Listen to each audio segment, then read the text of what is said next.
It began with rain. A slow, unrelenting drizzle that coated the streets of Beijing in silver reflection. As if the city itself was mourning before anyone knew why. At 6:03 a.m., the first alert hit news feeds. Actor Menglong found dead after a fall in Chaoyang district. By 6:20, the entire entertainment industry had fallen into silence. I remember the moment clearly. I was sitting in the newsroom, half awake, scrolling through overnight updates when the headline appeared.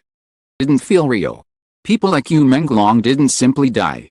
They smiled through screens, lived through characters, and existed somewhere between fantasy and familiarity, untouchable.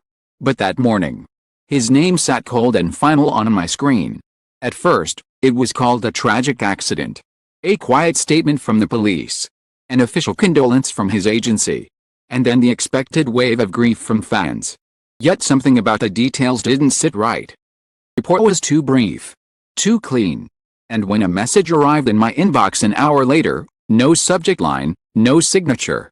Only 4 words: check the footage, basement. Was when the air around me seemed to tighten. The rest of the day unfolded like a hallucination.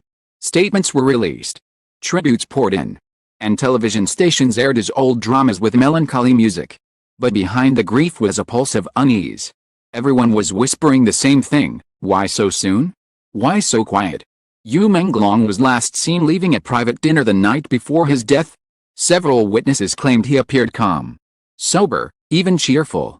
A security camera caught him in the hotel lobby at 11:42 p.m., bowing politely to staff. Then, according to police, he fell from a high floor. No witnesses to the fall. Only the echo of a thud and the shrill cry of a woman who said she heard a door slam, then silence. But a doorman who worked the night shift told a different story. He wasn't alone. The man whispered when I met him days later. There was someone with him, a shadow behind the glass. They argued. I could hear it even through the rain. Terrified while speaking. His hands trembling as if the memory itself burned. They told me to forget what I heard, he said. But I still remember the sound. It wasn't the fall that scared me. It was what came before. That was the first crack in the official story. I spent the next few days trying to trace the anonymous message that had arrived after his death. The IP address was untraceable. Routed through multiple foreign servers. But attached to the second message, received at 2:17 a.m. 2 nights later, was a small, encrypted file. When I opened it, the screen flickered, distorted. And then a video began to play. The footage was grainy, low quality.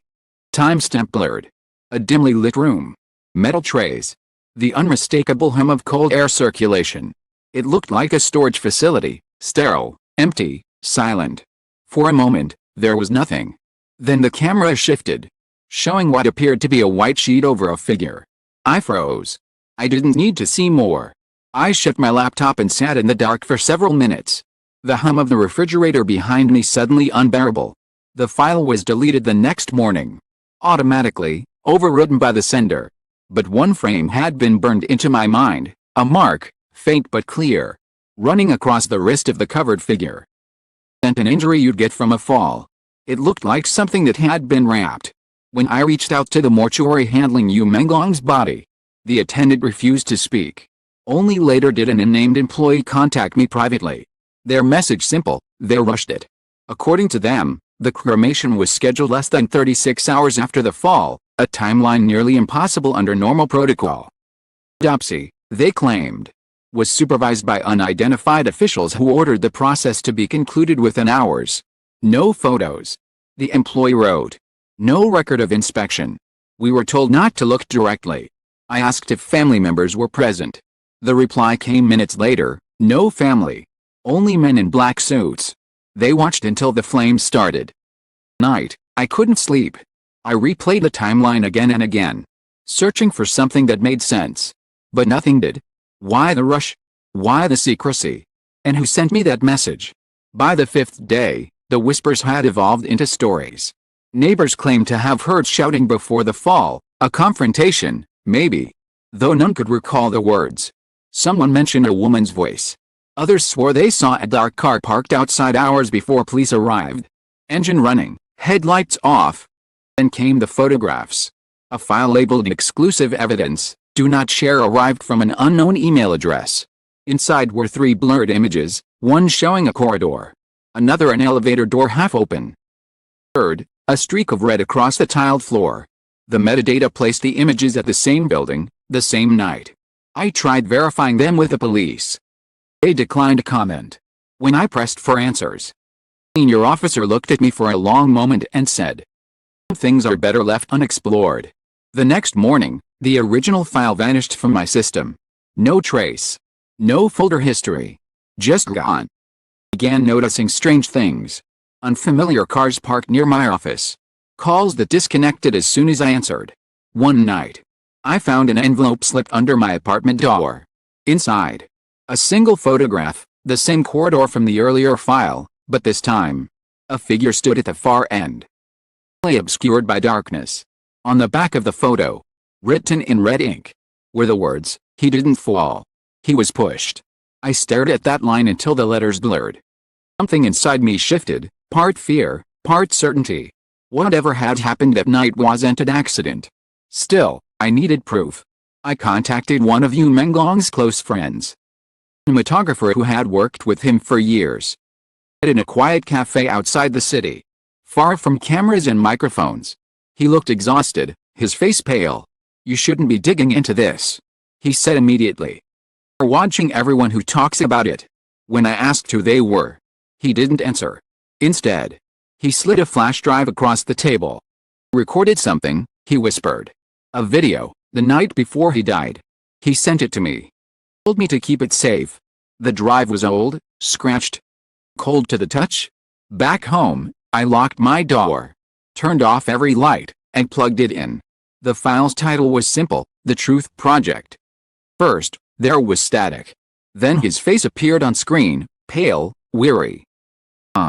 He spoke slowly, as though choosing each word with care. "If you're seeing this," he said, "something has gone wrong. Thought I could handle it quietly. But they know everything. They told me to stay quiet. I can't. I won't." He hesitated, glancing to the side as though hearing something. Then he leaned closer to the camera, voice low. "It wasn't an accident waiting to happen. It was arranged. Please, if I don't make it, tell them the truth." The video ended abruptly. Hands were shaking when I removed the drive. The sound of the rain outside had turned heavier, against the windows like restless fingers. Somewhere in the city, sirens wailed. And as I sat there, alone in the flickering light, one thought kept repeating in my mind, a whisper, soft but unrelenting. What if he never fell at all? I opened my eyes the next morning. The flash drive was gone. Searched the entire apartment, drawers, shelves, even the trash bin, but there was nothing. Where I'd left it was spotless, as if it had never been there at all. No signs of a break-in. No disturbed locks. Only silence. But something else had changed. My laptop screen flickered when I turned it on. A single text file had appeared on the desktop. Inside was one sentence. "Stop looking, or you'll join him." Words pulsed in my mind like a heartbeat. I should have stopped then. Any rational person would have. But curiosity, or maybe guilt, pulled me deeper. Menglong's last message wasn't a farewell, it was a warning. And warnings only exist if danger is still alive. That evening, I went back to the building where it happened. Chaoyong complex was quiet, its glass facade reflecting the gray sky like an unblinking eye. The receptionist avoided my questions. The elevator smelled faintly of disinfectant and metal. The higher I went, the colder the air became, until the digital screen blinked 18. The 18th floor corridor was narrow, dimly lit. I counted the steps to the end, where the window was sealed shut with a new pane of reinforced glass. The space where he fell. Someone had left white lilies on the seal, fresh, already beginning to wilt. A security guard appeared suddenly behind me, his expression unreadable. "You shouldn't be here," he said flatly. "I'm with the press," I replied. He stared at me for a moment before turning away. "You already know there's nothing left to see." But I did see something, faint, near the floor. A square of residue, lighter than the surrounding tiles. Perhaps a camera tripod once stood. Before I could take a photo, my phone buzzed. A new message. From an unknown number. "You're late. Check the hospital archives, Storage Room 03. The hospital was less than 5 kilometers away. I arrived before midnight. Inside, the corridors smelled of antiseptic in silence. Most of the lights were off. The security cameras followed me with quiet precision as I slipped into the basement. Storage Room 03 was colder than the rest. Rows of metal shelves filled the space, each labeled with faded numbers. I found a folder marked Incident 0925, closed. Inside were copies of autopsy reports, or what was supposed to be them. But every page had been replaced with blank sheets. All except one. At the bottom of the stack was a single photograph, black and white, overexposed, showing a blurred handprint on a tiled surface. I'd scrawled across it in pen, "The report is a copy. Find the original." I slipped the photo into my bag and turned to leave. Had closed behind me. Locked. I stood still, listening.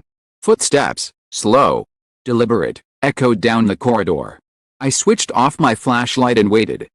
Sound grew closer, then stopped. When I opened the door, no one was there. Only the echo of something unseen. Back at the newsroom, I ran the photo through a metadata program. Data revealed a timestamp, September 11, 2025, 3:42 a.m. And a geolocation tag, Beijing Forensic Research Center. Sub-basement archive. Night Menglong was declared dead. It wasn't a mortuary. It was the government's secure evidence vault. One had removed the original report and replaced it with nothing. I reached out to a contact, an old friend in digital security, who owed me a favor. Within hours, he sent a decrypted copy of the facility's access logs from that night. One entry stood out. 2314, access granted, employee ID 2317B, authorization, executive. When I asked who that ID belonged to, he hesitated. "Don't want to know," he said. "I do." Pause. Then a single name appeared in my inbox, a senior board member from Menglong's management agency. That was when the puzzle pieces began to align. The rush cremation. The deleted footage. The fear in everyone's eyes. It wasn't just a cover-up, it was preservation. I had erased him to protect something far larger. The deeper I went, the clearer the pattern became. For his death, Menglong had been preparing a report, the one he called the Truth Project. It allegedly contained financial records, signed contracts, and recordings of private meetings involving several major entertainment executives. The kind of information that could dismantle careers. But the flash drive he'd given his friend was only one of 2 copies. The second, according to a document I uncovered, stored in a safe, inside his apartment. At least, it had been. The apartment building was under renovation. Yet the manager allowed me to enter with a fabricated press badge. The air was thick with dust and emptiness. Menglong's door, number 1903. Sealed with police tape, old, half-peeled. Inside, everything was stripped bare. No furniture, no personal items. Only faint outlines on the wall where frames once hung. And there, near the desk, a small patch of discolored paint, square. The size of a safe. I pressed against it. Hollow. Beneath the plaster, I found a metal panel with a keypad. Numbers were worn. But one sequence stood out, 0925. He died. I entered it. And the door clicked open with a soft sigh. Inside were 2 items, a notebook and another flash drive. The notebook was filled with hurried handwriting, names, dates, fragments of sentences. It is like they took the footage. And he warned me twice. The final entry read, "If they silence me, the evidence will speak." I hesitated before inserting the flash drive into my laptop. The file inside was labeled before the fire. First, it was silent. Then the faint hum of static turned into sound, a low voice, his voice. Trembling but determined. "I didn't want to believe it," he said. "They're using us. Every contract, every endorsement. Ask for something else. I have proof, the payments, the accounts. If you're watching this, it means I failed. Don't let them burn everything."